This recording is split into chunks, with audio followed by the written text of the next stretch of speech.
Okay.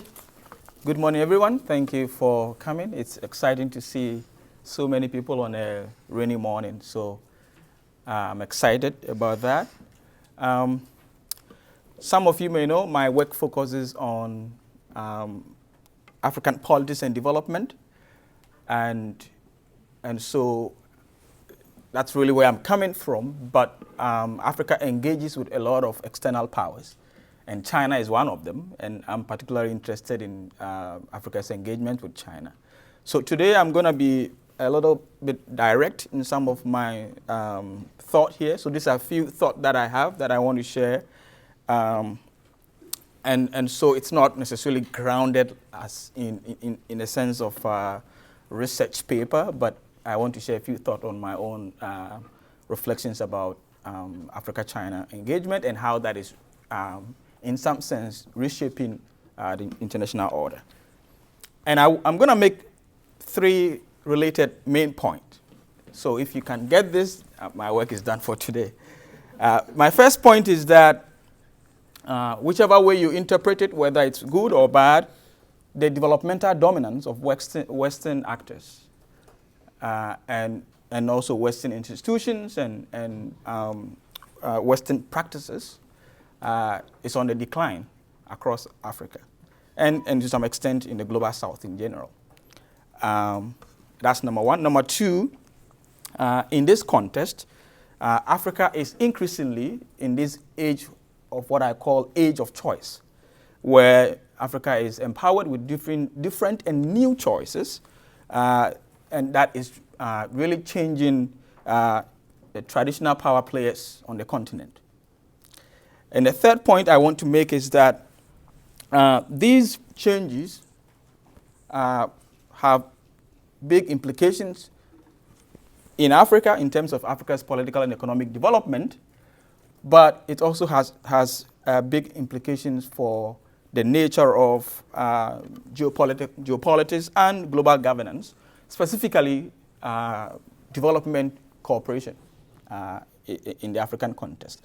So those are the three main arguments that I'm going to make. And I want to highlight three domestic motivations that is, three motivations domestically on the African side of things that is influencing growing relations between Africa and China, right? But before I do that, I want to be a little bit practical in terms of what's happening on the African continent in the last few years. And maybe even refer to what just happened in the last few months. And then I'll come back to this question of motivations. I'm not an expert on the Sahel region of Africa, but I want to share what has been happening to make sense of what's going on. So there were hundreds of people protesting on the street in Niamey, the capital of Niger, over the weekend. And they were basically demanding U.S. troops to leave the country. The military government in power right now in Niger had asked the French to leave earlier. And of course, these demonstrations were whipped up by the military junta in Niger, right? Now, interesting dynamic here. Russian anti-aircraft defense system and over 100 instructors had just arrived in Niger 2 days before the protest. Okay? And of course, this arrival followed a defense pact that was signed between the Russians and Niger in December. The Russian troops are part of what is now called the African Corps, which is basically Moscow's state-recognized replacement for the paramilitary group, the Wagner group, right? Now, last month, Niger ended its military agreement with the United States. And so what it means is that this is really very surprising, and I'll come to that. More than 1,000 U.S. soldiers are stationed at a U.S. military base in Agadez in Niger, where the Americans have spent almost $1 billion, several millions of dollars, operating drones that helps to monitor jihadi activities in the Sahel region of Africa. Now, part of Niger's explanation for canceling this military accord with Washington was, according to the spokesperson, and what they actually did was they issued an AI-generated voice in English, and Niger is French, but in English, and posted it online. And what the argument was that U.S. officials, U.S. officials are condescending in terms of their engagement with them. That's number one, condescending attitude. And the other argument was that Niger is a sovereign nation and that it has a right to decide who its partners should be, right?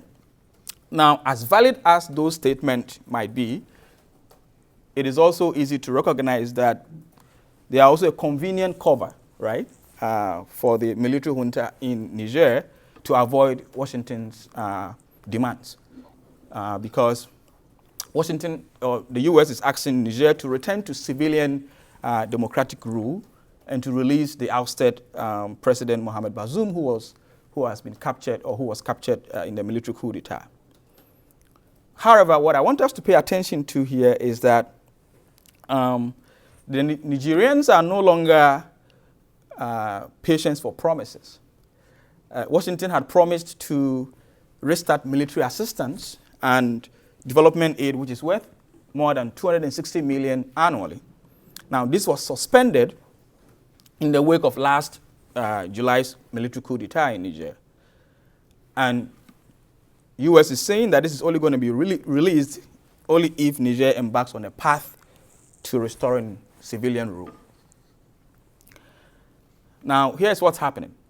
With Niger and other countries having alternative for security assistance and investors that come with no lectures on democracy, African countries are increasingly developing low tolerance for lectures. So in 2 weeks since the announcement to end these security ties with Washington, Niger has hosted a delegation of Chinese oil executives who are seeking to expand mining operations there. So that's number one. They have also spoken directly with Russian president about strengthening security ties. In addition to that, they have received Iranian ambassador to finalize an establishment of a formal diplomatic relations with Iran, which is reported that they are also eyeing investment in the country's uranium sector. So what I'm trying to suggest with all of this is to say that a few things are happening.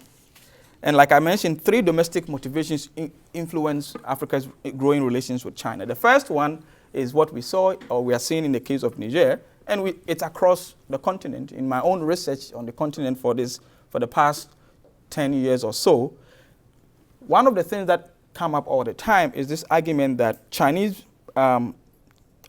economic courtship and its attitude are attractive. One of the observations I see is that China's economic courtship and its attitude is attractive to the African leaders or African policymakers. The Chinese seem to engage Africa from a level of greater appreciation of Africa's economic value to them.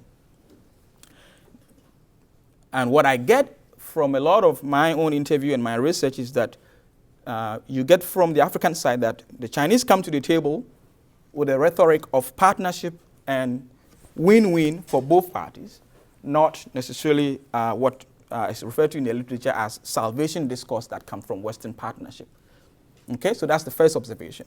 The second one is that China has a unique focus on infrastructure investment that support Africa's growing need or growing challenge in that area.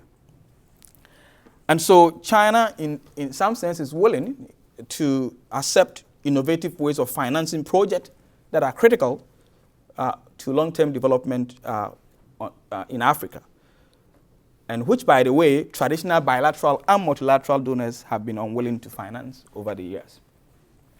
Okay? And so the third one, so that's the second one. The third one is that Chinese engagement, and this is where it really speaks to what I want to talk about today. Chinese engagement offers Africa some leverage in its relations with other foreign actors. So there's the China option, right? And for some African countries, they believe that China can avoid some of the intrusive conditionalities that have been in their estimation, bad for the country's balanced development over the years. And so those are the three observations that I can comment on. The other thing I want to highlight is this idea that many African countries or African leaders see their countries as victims of post-Second World War order. In their view, Washington and other European powers, such as institutions such as the International Monetary Fund and the World Bank, always seek to advance their interest while imposing conditionalities on African countries. Now, you have to understand Africa's post-independence economic relations with external actors and its post-colonial political economy to be able to really understand how or why Africa engages China in recent times.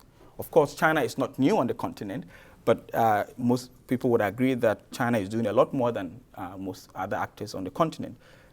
Since 2009, China has surpassed the United States as Africa's largest trading partner. It's investing in huge infrastructure projects across the continent. So Africa-China relations comes after decades of long-standing development cooperation with Western countries and international financial institutions. Now, let me also make it clear that development relations between Western countries and Africa has not been abandoned. There are no signs that will be abandoned, of course, even if African countries are increasing their engagement with China. So in my view, the best way to understand the evolving Africa-China interaction is not to see the rise of China as a paradigm shift, really, in terms of the fact that it knocks away the Western powers in Africa, and not also to see Chinese engagement across Africa as some kind of a relationship that would structurally change the economic fortunes of Africa overnight. That's not going to happen. That's not happening. And so, in my view, the interaction should be seen rather as a form of power shift in the development cooperation of most, if not all, of the countries on the African continent. But this shift has huge implications for Africa's development prospect and, of course, for geopolitics and global governance. I have some thought on what can be done to maybe sort of not necessarily reverse some of the erosion of the dominance of Western actors across Africa. But one of the things that I hope that we understand, especially those of us in this part of the world, is to see the complications that comes with, or the motivations that influences African actors in terms of their engagement with Western actors. Because one of the fundamental things that we notice is that two things. The Western actors, including the United States and Canada, seem to want to push Africans to make choices about engaging with them and make choices about who they shouldn't engage with. And that's a problem.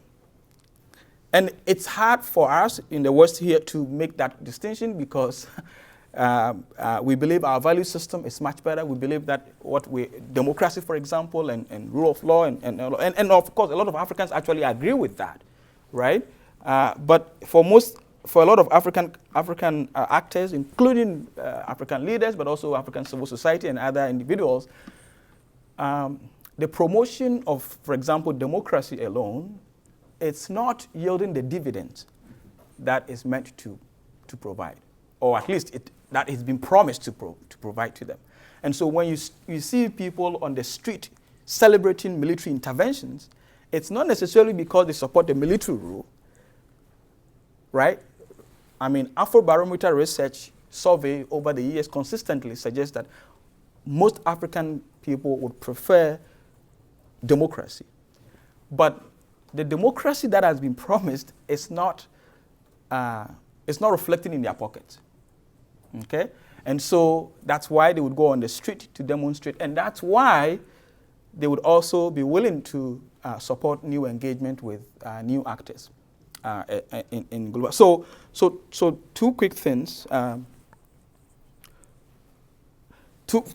then I will close. So one of the first things maybe we need to appreciate, and I think the U.S. Secretary of State, Antony Blinken, has acknowledged this, that too many times the countries of Africa have been treated as junior partners and worse as unequal with their Western partners. And so there's an acknowledgement of that in the Western world, but they still lack any tangible resolve to actually make that, to actualize that, and that's a problem.